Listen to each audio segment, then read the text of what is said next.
দক্ষিণেশ্বর কালীবাড়ি কলকাতা থেকে কিছু মাইল দূরে উত্তর ২৪ পরগনাতে গঙ্গা নদীর ধারে ১৮৫৫ সালের ৩১শে মে সানযাত্রার দিন জমিদার রানী রাসমণি এই মন্দিরটি প্রতিষ্ঠা করেন। এই মন্দিরে দেবী কালী ভবতারিণী নামে পূজিত হন। এই মন্দিরের প্রথম পুরোহিত রামকুমার চট্টোপাধ্যায় থাকলেও পরবর্তীতে তারই ভাই শ্রী শ্রী রামকৃষ্ণ পরমহংসদেব এই মন্দিরের ভার গ্রহণ করেন। এই মন্দিরকেই তিনি তার প্রধান সাধনা ক্ষেত্র হিসেবে বেছে নেন। এই মন্দিরে দেবীর মূল মন্দির ছাড়াও রয়েছে ১২টি আটচালার শিব মন্দিরও। আজকে আমি এই ভিডিওতে কিভাবে মন্দিরে আসবেন খুব সহজ উপায়ে এবং ২০২৪-এ কী কী নিয়ম পরিবর্তন হয়েছে তার সম্পূর্ণ ডিটেলস থাকছে। চলুন এবার ভিডিওটা শুরু করি। তো নমস্কার বন্ধুরা, একটি নতুন ব্লগে তোমাদের আবার স্বাগত। আজ আমরা এসেছি দক্ষিণেশ্বর মন্দিরে এবং এই দক্ষিণেশ্বর মন্দিরে তোমরা কিভাবে আসবে, কি ঘুরবে, সমস্ত তথ্য থাকবে এই ভিডিওতে। একটি নতুন অ্যানাউন্সমেন্ট, আমরা একটি সিরিজ শুরু করেছি যেখানে আমরা পশ্চিমবঙ্গের প্রত্যেকটা জেলার বিভিন্ন ঘোরার জায়গা, দর্শনীয় স্থান এবং বিভিন্ন আনরেটেড স্থান আমরা এক্সপ্লোর করবো তোমাদের জন্য। চলো আজকের ভিডিওটা শুরু করা যাক। আজকে আমার সাথে আছে আমার চ্যানেলের আরেকটা সদস্য, তাই ইন্ট্রো আর আউট্রো আজকে এই করলো। আজকে আমি ক্যামেরা ধরলাম, ক্যামেরার পেছন থেকে আপনাদের সাথে আছি। আর আজকের ভিডিওটা কেমন হয়েছে তো সেটা তো জানাতেই হবে কমেন্টে।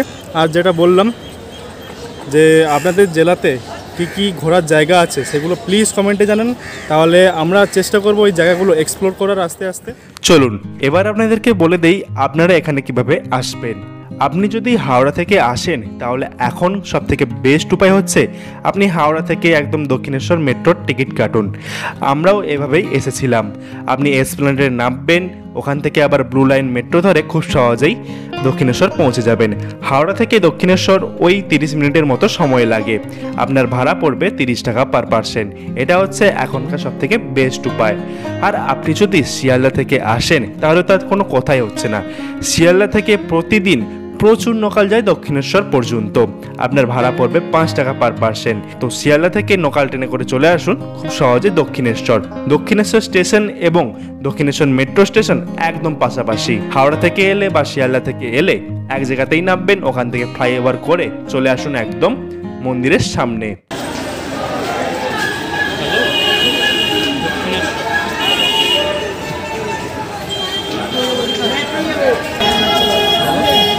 এই দিকে হচ্ছে দক্ষিণেশ্বর স্টেশন আর এই দিকটা হচ্ছে দক্ষিণেশ্বর স্কাই ওয়াক,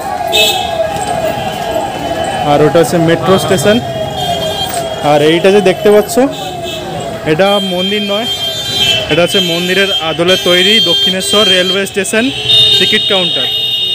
আর তার দিকে উল্টো পাশে স্কাই ওয়াক। এই স্কাই ওয়াক থেকে সোজা একদম আপনাকে হেঁটে চলে যেতে হবে দক্ষিণেশ্বর টেম্পল, সোজা বাস স্ট্যান্ড। ওদিকে এই যে বাস স্ট্যান্ড, বাঁ দিকে দক্ষিণেশ্বর, একদম সোজা চলে যেতে হবে।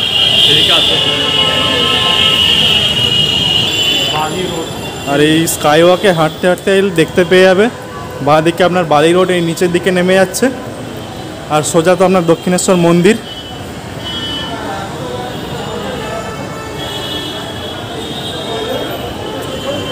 এই মন্দিরের রাস্তাতে অনেক রকম দোকান পেয়ে যাবেন যেখান থেকে আপনি পুজোর জন্য ডালি নিয়ে যেতে পারেন, বা মন্দিরের সামনেও অনেক দোকান আছে যেগুলোতে আপনি ডালি নিতে পারেন পুজো দেওয়ার জন্য।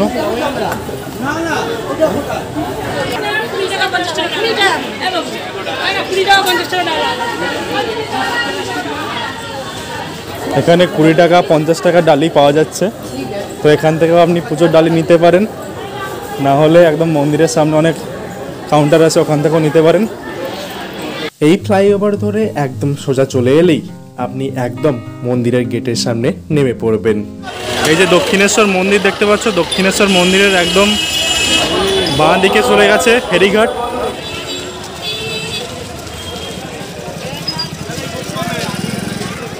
গেট থেকে ঢুকে এলেই প্রথমেই আপনি দেখতে পেয়ে যাবেন পার্কিং প্লেস। যারা 4 চাকাতে করে এখানে আসছেন বা বাইক নিয়ে এখানে আসছেন তাদের জন্য এখানে একটা বড় পার্কিং প্লেস করা আছে।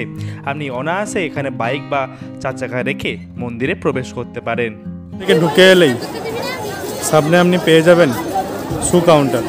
এখানে আপনি আপনার ফোন, জুতো, ব্যাগ সমস্ত কিছু রেখেই এখান থেকে প্রবেশ করতে পারেন মায়ের মন্দিরে। এই যে মায়ের মন্দির, এটা হচ্ছে এক্সিট গেট, মানে মন্দিরে ঢোকার পর আপনাকে এই গেট থেকেই বের করতে দিবে। মন্দিরে ঢোকার আগে আমরা চলে যাচ্ছি গঙ্গার পাড়ে। গঙ্গার পাড়ে কিছুক্ষণ বসবো, তারপরে দেখি মন্দিরে যদি ভিড় কম থাকে তো ঢুকবো, কী অবস্থা থাকে।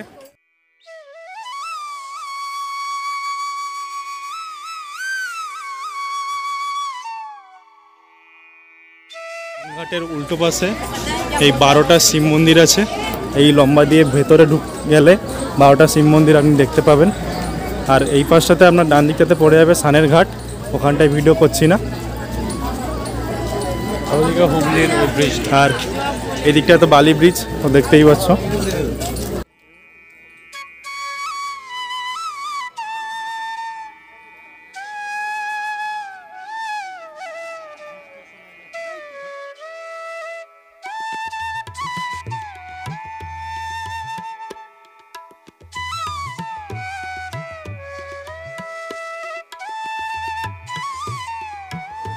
মন্দিরের ভেতরে কিন্তু ফোন একেবারেই অ্যালাউ নয়। ফোন, ব্যাগ, জুতো সব এই বাইরের কাউন্টারে রেখে এরপরে আপনাকে মন্দিরে প্রবেশ করতে দেবে। আর এইটা হচ্ছে মন্দিরের বাইরের চত্বরটা।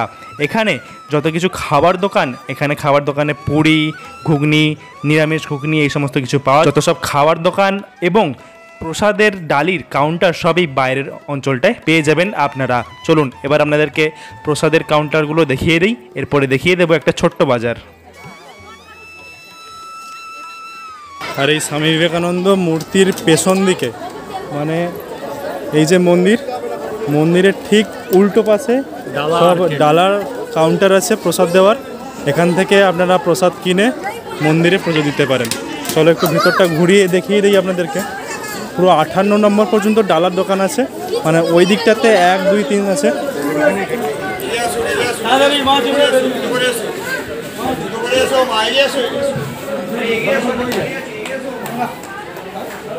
এখানে একটা বাজার পেয়ে যাবে, মানে দোকানদানি, যেখানে এই বিভিন্ন ঠাকুরের মূর্তি থেকে শুরু করে যাবতীয় পুজোর জিনিস থেকে শুরু করে বাচ্চাদের খেলনা থেকে শুরু করে শাক সমস্ত কিছু এই দোকানটার মধ্যে পেয়ে যাবে, মানে এই বাজারটার মধ্যে।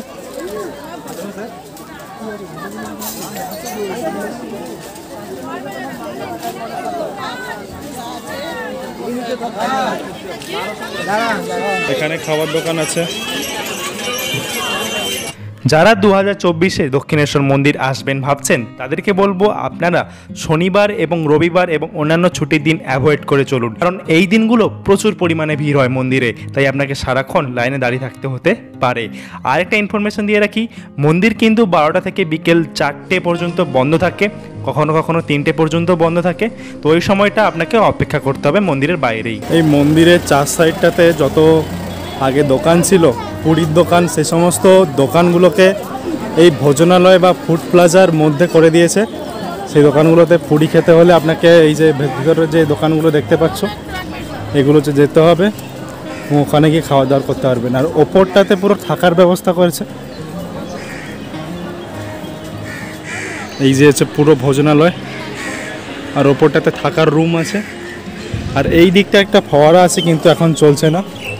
আর ওই দিকটাতে একটা পুকুর টাইপের আছে, এখানেও পুকুরটা একদম নোংরা, বৃষ্টি পড়ছে একদম। এই যে পুকুর, হ্যাঁ এই যে পুকুর।